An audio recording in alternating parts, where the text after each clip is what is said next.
You fool! Warren is dead.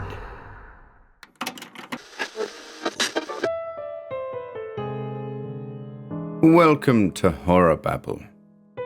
We're pleased to return today with another mythos story by the great Robert Bloch, The Dark Demon, first published in Weird Tales back in November 1936. The strange story of a man who communed too closely with things from beyond space. Thank you to our Patreon supporters for choosing this one.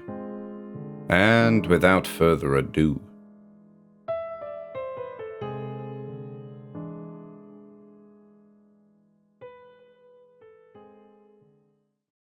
The Dark Demon by Robert Bloch.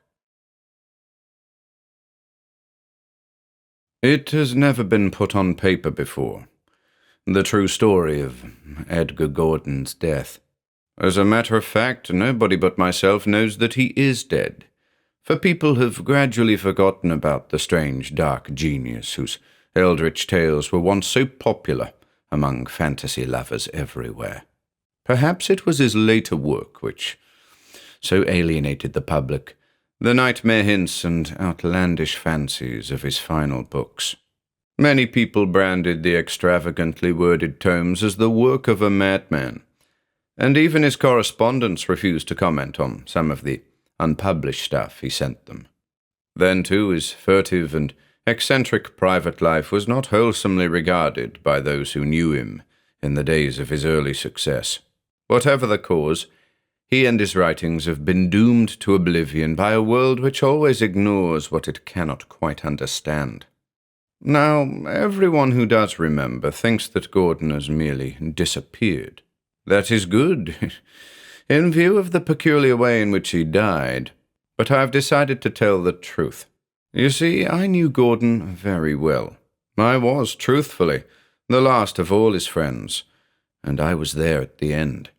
I owe him a debt of gratitude for all he has done for me, and how could I more fittingly repay it than to give to the world the true facts concerning his sad mental metamorphosis and tragic death? If I can hope to clarify these things, and clear Gordon's name from the unjust stigma of insanity, I feel that I have not lived in vain. Therefore, this statement is indicted. I am quite aware that this story may not be believed.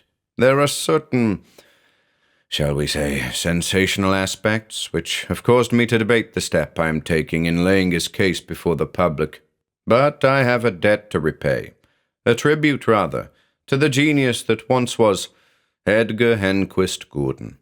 Hence the tale. It must have been 6 years ago that I first met him. I had not even known that we both resided in the same city, until a mutual correspondent inadvertently mentioned the fact in a letter. I had, of course, heard of him before.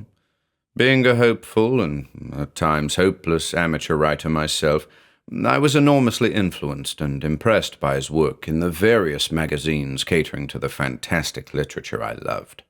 At this time, he was known in a small way to practically all readers of such journals as an exceptionally erudite writer of horror tales. His name had won him renown in this small field, though even then there were those who professed to scoff at the grotesquerie of his themes. But I ardently admired him. As a result, I invited myself to pay a social call upon Mr. Gordon at his home. We became friends. Surprisingly enough, this reclusive dreamer seemed to enjoy my company. He lived alone, cultivated no acquaintances, and had no contact with his friends save through correspondence. His mailing list, however, was voluminous. He exchanged letters with authors and editors all over the country, would-be writers, aspiring journalists, and thinkers and students everywhere. Once his reserve was penetrated, he seemed pleased to have my friendship. Needless to say, I was delighted. What Edgar Gordon did for me in the next 3 years can never adequately be told. His able assistance, friendly criticism, and kind encouragement finally succeeded in making a writer of sorts out of me, and after that our mutual interest formed an added bond between us. What he revealed about his own magnificent stories astounded me, yet I might have suspected something of the sort from the first. Gordon was a tall, thin, angular man with the pale face and deep-set eyes which bespeak the dreamer. His language was poetic and profound. His personal mannerisms were almost somnambulistic in their weaving slowness, as though the mind which directed his mechanical movements was alien and far away. From these signs, therefore, I might have guessed his secret, but I did not, and was properly astonished when he first told me. For Edgar Gordon wrote all of his stories from dreams. The plot, setting, and characters were products of his own colourful dream life. All he need do was transcribe his sleeping fancies on paper. This was, I later learned, not an entirely unique phenomenon. The late Edward Lucas White claimed to have written several books based entirely on night fancies. H.P. Lovecraft had produced a number of his splendid tales inspired by a similar source. And of course, Coleridge had visioned his Kubla Khan in a dream. Psychology is full of instances attesting to the possibility of nocturnal inspiration. But what made Gordon's confession so strange was the queer personal peculiarities attendant upon his own dream stages. He quite seriously claimed that he could close his eyes at any time, allow himself to relax into a somnolent doze, and proceed to dream endlessly. It did not matter whether this was done by day or by night, nor whether he slumbered for 15 hours or 15 minutes. He seemed particularly susceptible to subconscious impressions. My slight researches into psychology led me to believe that this was a form of self-hypnosis, and that his short naps were really a certain stage of mesmeric sleep, in which the subject is open to any suggestion. Spurred on by my interest, I used to question him closely as to the subject matter of these dreams. At first he responded readily, once I had told him of my own ideas on the subject. He narrated several of them to me, which I took down in a notebook for future analysis. Gordon's fantasies were far from the ordinary Freudian sublimation or repression types. There were no discernible hidden wish patterns or symbolic phases. They were somehow alien. He told me how he had dreamed the story of his famous gargoyle tale, of the black cities he visited on the fabulous outer rims of space, and the queer denizens that spoke to him from formless thrones that existed beyond all matter. His vivid descriptions of terrifyingly strange geometry and ultra-terrestrial life forms convinced me that his was no ordinary mind to harbour such eerie and disturbing shadows. The ease with which he remembered vivid details was also unusual. There seemed to be no blurred mental concepts at all. He recalled every detail of dreams he'd experienced, perhaps years ago. Once in a while, he would gloss over portions of his descriptions with the excuse that it would not be possible to make things intelligible in speech. He insisted that he had seen and comprehended much that was beyond description in a three-dimensional way, and that in sleep he could feel colours and hear sensations. Naturally, this was a fascinating field of research for me. In reply to my questions, Gordon once told me that he had always known these dreams from earliest remembered childhood to the present day, and that the only difference between the first ones and the last was an increase of intensity. He now claimed that he felt his impressions much more strongly.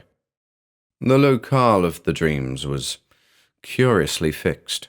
Nearly all of them occurred amidst scenes which he somehow recognized were outside of our own cosmos. Mountains of black stalagmites, peaks and cones amidst crater valleys of dead suns, stone cities in the stars. These were commonplace.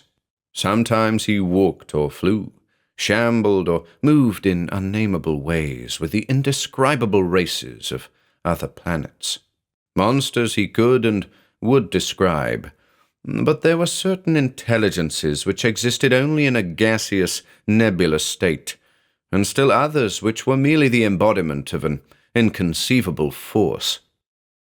Gordon was always conscious that he himself was present in every dream. Despite the awesome and often unnerving adventures he so glibly described, he claimed that none of these sleep images could be classified as nightmares. He had never felt afraid. Indeed, at times he experienced a curious reversal of identity, so that he regarded his dreams as natural and his waking life as unreal. I questioned him as deeply as possible, and he had no explanation to offer. His family history had been normal in this and every other respect, although one of his ancestors had been a wizard in Wales.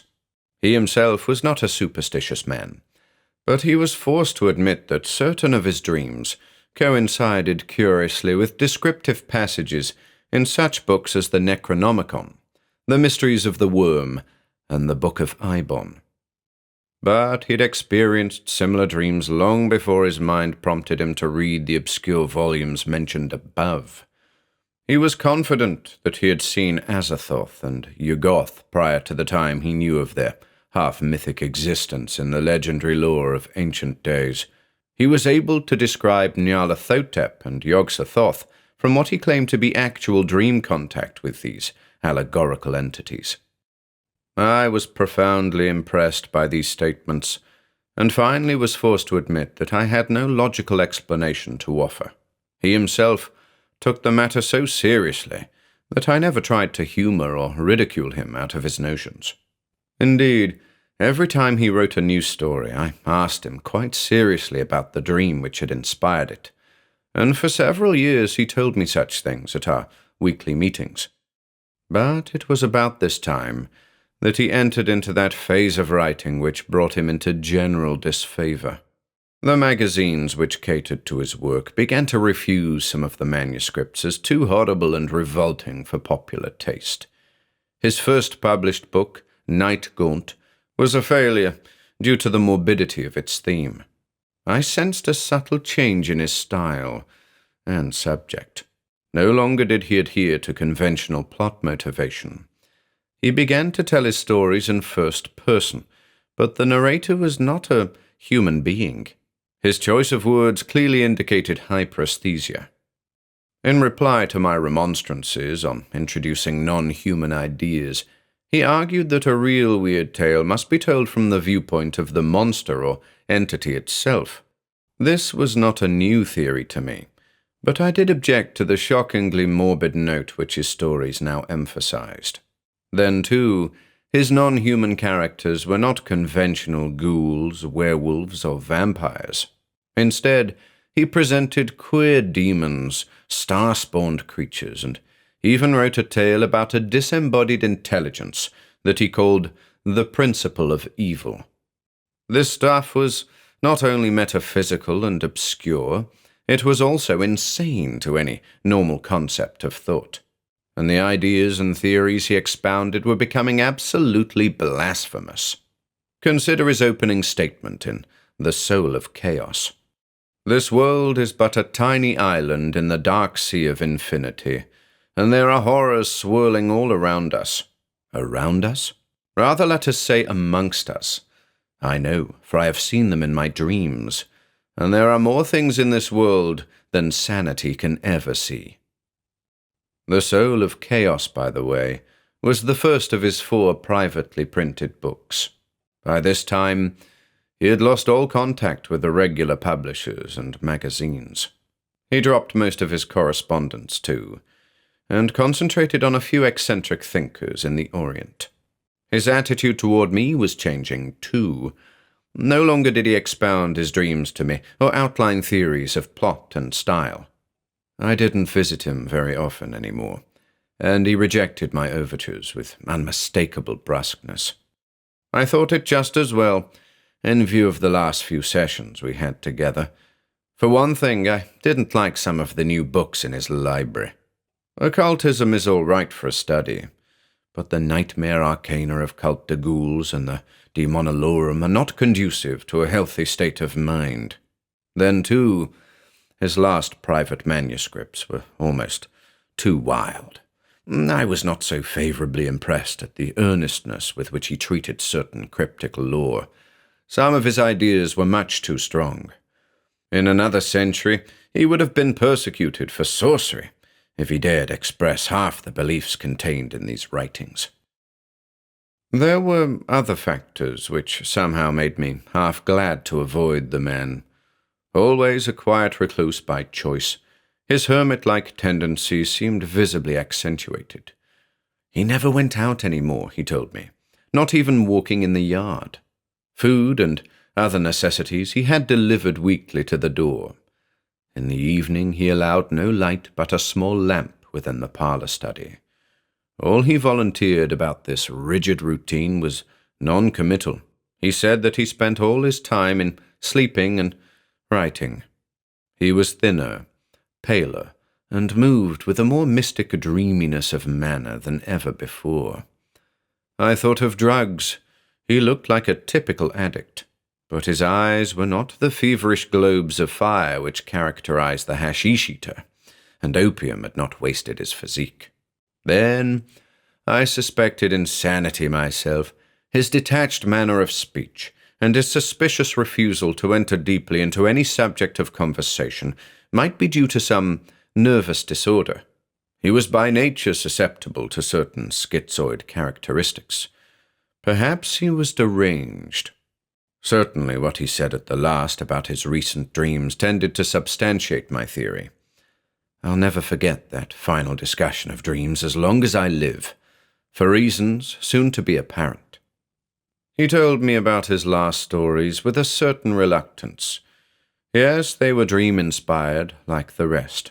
He had not written them for public consumption, and the editors and publishers could go to blazes for all he cared. He wrote them because he had been told to write them.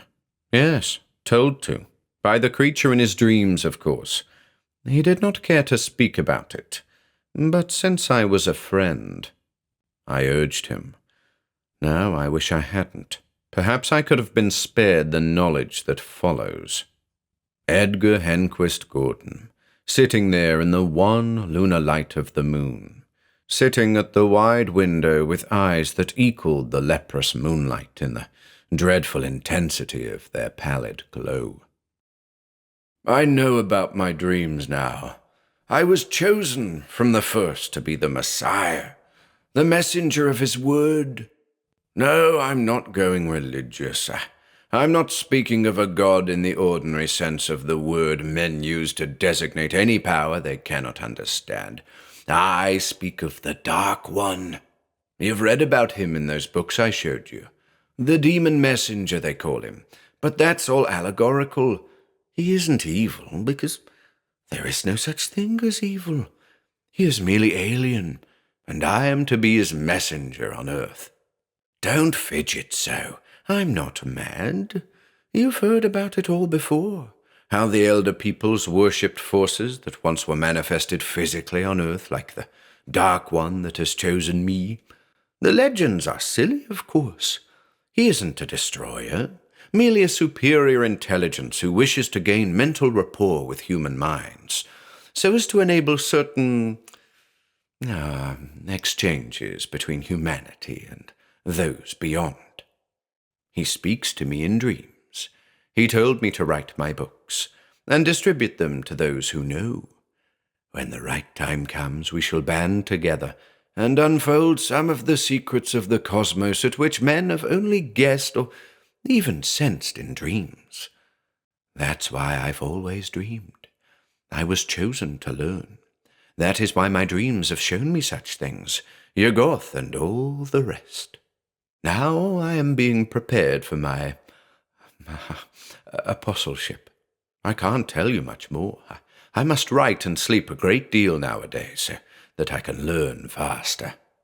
Who is this Dark One? I can't tell you any more. I suppose you already think I'm crazy. Well, you have many supporters of that theory, but I'm not. It's true.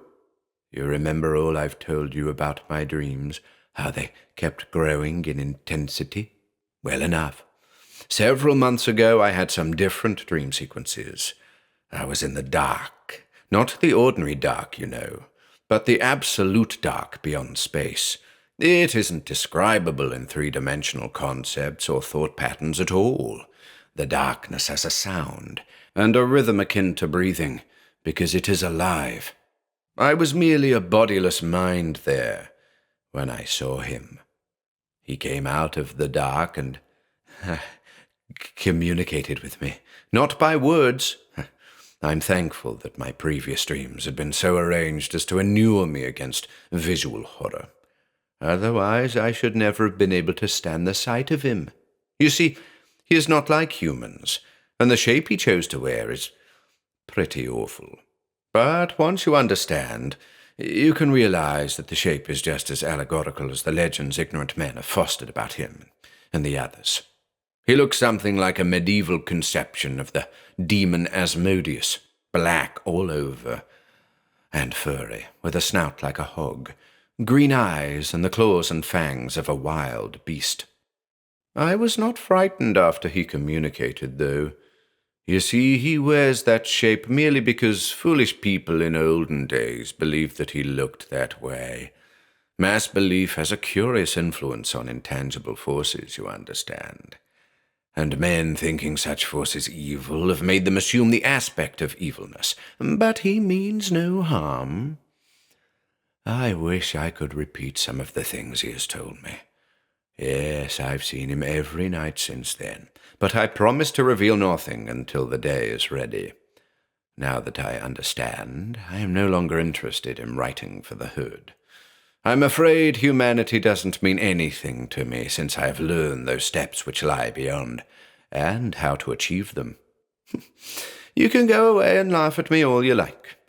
All I can say is that nothing in my books has been exaggerated in the least, and that they only contain infinitesimal glimpses of the ultimate revelations which lurk beyond human consciousness.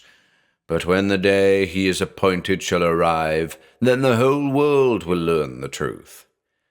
Until then, you'd best keep away from me. I can't be disturbed, and every evening the impressions get stronger and stronger. I sleep 18 hours a day now at times, because there is so much that he wishes to tell me, so much to be learned in preparation. But when the day comes, I shall be the Godhead. He has promised me that in some way I shall become incarnate with him. Such was the substance of his monologue. I left shortly after that. There was nothing I could say or do, but later I thought a lot about what he had said. He was quite gone, poor fellow, and it was evident that another month or so would bring him to the breaking point. I felt sincerely sorry and deeply concerned over the tragedy. After all, he had been my friend and mentor for many years, and he was a genius. It was all too bad. Still, he had a strange and disturbingly coherent story. It certainly conformed to his previous accounts of dream life, and the legendary background was authentic, if the Necronomicon is to be believed. I wondered if his Dark One was remotely connected with the Nyarlathotep fable, or the dark demon of the witch coven rituals. But all that nonsense about the day and his being a messiah on earth was too absurd. What did he mean about the Dark One's promise of incarnating himself in Gordon? Demonic possession is an old belief credited only by the childishly superstitious. Yes, I thought plenty about the whole thing. For several weeks I did a little investigating of my own. I reread the later books, corresponded with Gordon's former editors and publishers, dropped notes to his old friends, and I even studied some of the old magic tomes myself. I got nothing tangible from all this, save a growing realization that something must be done to save Gordon from himself.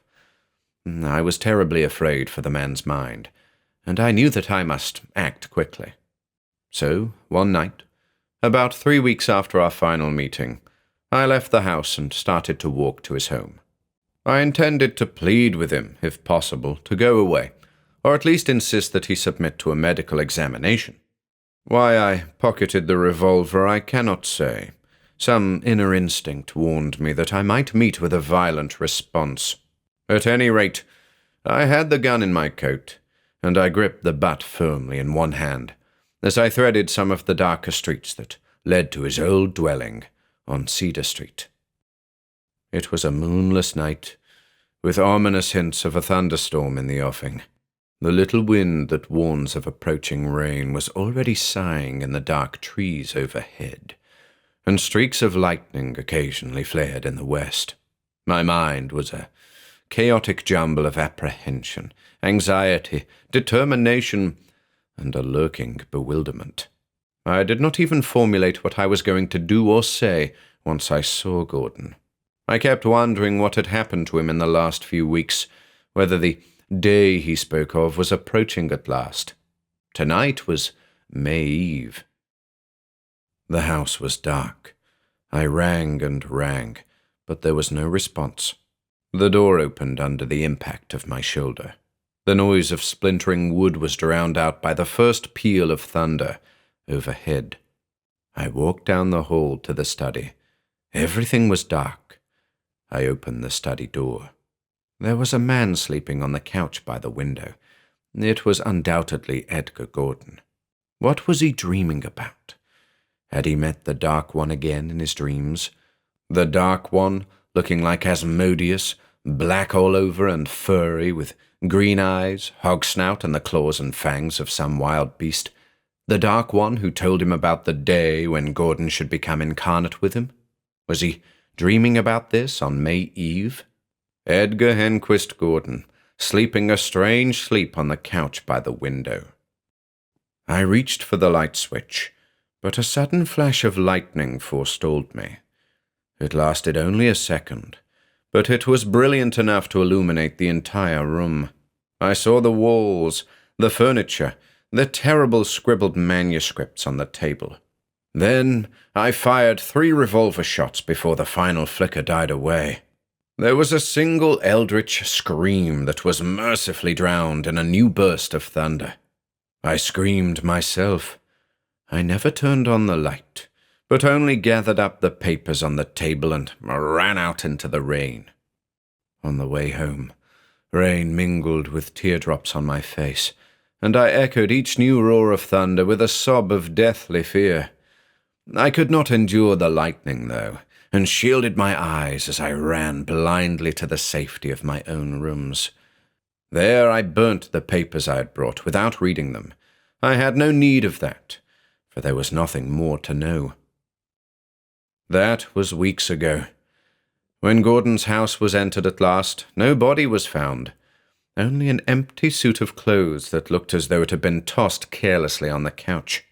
Nothing else had been disturbed, but police point to the absence of Gordon's papers as an indication that he took them along when he disappeared. I am very glad that nothing else has been found, and would be content to keep silent were it not for the fact that Gordon is regarded as insane. I once thought him insane too, so you see I must speak. After that I am going away from here, because I want to forget as much as I can. At that, I'm lucky I do not dream. No, Edgar Gordon was not insane. He was a genius, and a fine man. But he told the truth in his books, about horrors being around us and amongst us. I dare not say all I now believe about his dreams, and whether or not his last stories were true. Perhaps it was just an optical illusion that I saw. I hope it was. But still, his clothes were there. Those last dreams about the Dark One who was waiting for the right day, and who would incarnate himself with Gordon. I know what incarnate means now, and I shudder to think of what might have happened if I had not come upon the scene when I did, if there had been an awakening. I thank God I was there in time, even though the memory is a haunting horror I cannot long endure. I am lucky to have had the revolver, too. Because, when that flash of lightning blazed across the room, I saw what lay in sleep upon the couch. That is what I shot. That is what sent me screaming into the storm. And that is what makes me sure that Gordon was not crazy, but spoke the truth. For the incarnation had occurred. There on the couch, dressed in the clothes of Edgar Henquist Gordon, lay a demon like Asmodeus, a black, furry creature with the snout of a hog, green eyes, and the dreadful fangs and talons of some wild beast. It was the Dark One of Edgar Gordon's dreams.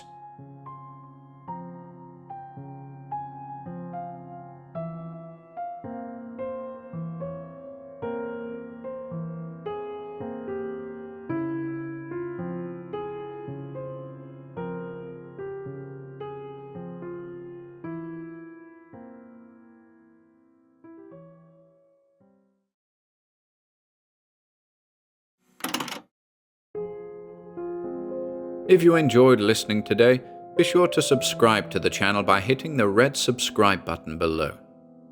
After doing so, click the bell icon next to the subscribe button to receive new content notifications.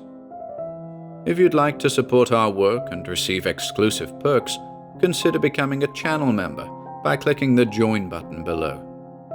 To support us in other ways, see the video description for links to our Bandcamp and Patreon pages, our merch store over at Teespring, and further information relating to our releases on Audible, iTunes, and Spotify. And until next time.